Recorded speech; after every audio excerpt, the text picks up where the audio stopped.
வணக்கம். உங்கள் Sathish Arumugam. Group 2A result ஜனவரி 12 வருமானு சொல்லி பல பேர் கேட்டிருந்தீங்க. நம்ம ஏற்கனவே 1 வீக் முன்னவே ஒரு detailed video group 2 selection process எப்படி இருக்கும், 2A லிஸ்ட் 1 லிஸ்ட் 2 எல்லாமே டீட்டெயிலாக போட்டிருந்தோம், ஒரு பெரிய வீடியோ. இப்போ அதை உறுதி செய்கிற விதமாக ஏற்கனவே சொல்லியிருந்தேன். 2Aவுக்கு அன்னைக்கு வராது, இன்டர்வியூ போஸ்ட் முதல்ல வரும், அடுத்தது அதுவும் செலெக்ஷன் மட்டும்தான் வரும். 1:2, சில போஸ்ட்டுக்கு 1:3.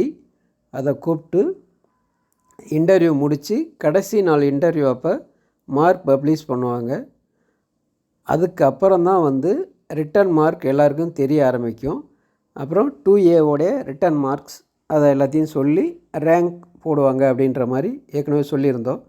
அதை உறுதி செய்கிற விதமாக ரிசல்ட் டிக்ளரேஷன் ஷெட்யூலில் டிஎன்பிஎஸ்சி சொல்லியிருக்கிறது என்ன அப்படின்னா, இப்போ இந்த 7வது post library interview post, non interview போஸ்ட்டில் பார்த்தீங்கன்னா தெளிவாக சொல்லியிருப்பாங்க. The marks and rank position for the non interview post will be published after finalisation of selection for interview post in this recruitment.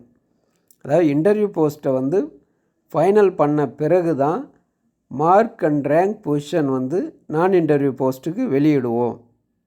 Interview post அது மட்டும் இல்லாமல் இன்னொரு exam, இந்த 13வது exam பார்த்தீங்க அப்படின்னா அதுலேயும் அதையே தான் போட்டிருக்காங்க.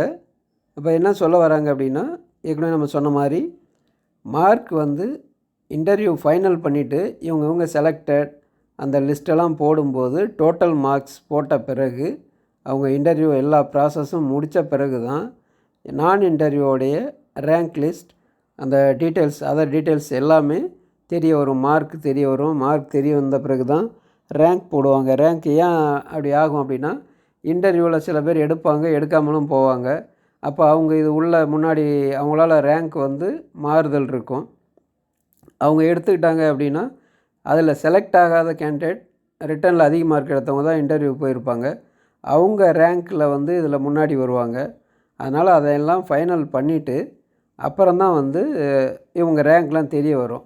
அதனால் ஜனவரி 12 கட்டாயம் இல்லைன்றது உறுதியாக வருது. மட்டும் இல்லாமல் சரி எப்போ இருக்கும் அப்படின்னா, ஜனவரி 12 விட்ட பிறகு அவங்களுக்கு ஒரு 3 வாரத்துலேருந்து 1 மந்த் வரைக்கும் டைம் இருக்கும். இன்டர்வியூ முடிய ஒரு சர்டிஃபிகேட் வெரிஃபை பண்ணிவிட்டு இன்டர்வியூ கூப்பிடுவாங்க. அதுக்கு ஒரு 15 நாளாவது டைம் கொடுப்பாங்க. அந்த 15 நாளைக்கு அப்புறம் கிட்டத்தட்ட அது ஒரு 1 மந்த்துன்னு வச்சுப்போம் அதிகபட்சம். நம்ம எப்பயும் கம்மியாக சொல்லி அப்புறம் லேட்டாக ஃப்ரஸ்ட்ரேட் தான் ஆகும். 1 மந்த்துன்னு வச்சுக்கிட்டோம் அப்படின்னா அந்த ஃபைனல் டே அதுக்கப்புறம் அவங்களுக்கு கவுன்சிலிங் கூப்பிடுவாங்க. அது எல்லாமே முடிக்கிறதுக்கு கிட்டத்தட்ட ஒரு 1.5 மாதம், இது எல்லாமே முடிக்கிறதுக்கு ஒரு 1.5 மாதமாக அது ஆகும். அதுக்கு பிறகு தான் நமக்கு ரிசல்ட்டு வரும். அதுக்கப்புறம் கவுன்சிலிங் கிட்டத்தட்ட ஒரு இந்த ப்ராசஸ்லாம் நடக்கிறதுக்கு ஆஃப்டர் ஜனவரி ஒரு 2 மாதமாவது ஆகும். எல்லாத்தையும் முடிக்கிறதுக்கு 2-2.5 மாதம். ஸ்பீடாக நடந்தால் 2 மாதம், இல்லை இன்னும் கொஞ்சம் அதிகமாக கூட போகுமே தவிர முன்னாடி முடிக்க வாய்ப்பு இல்லை.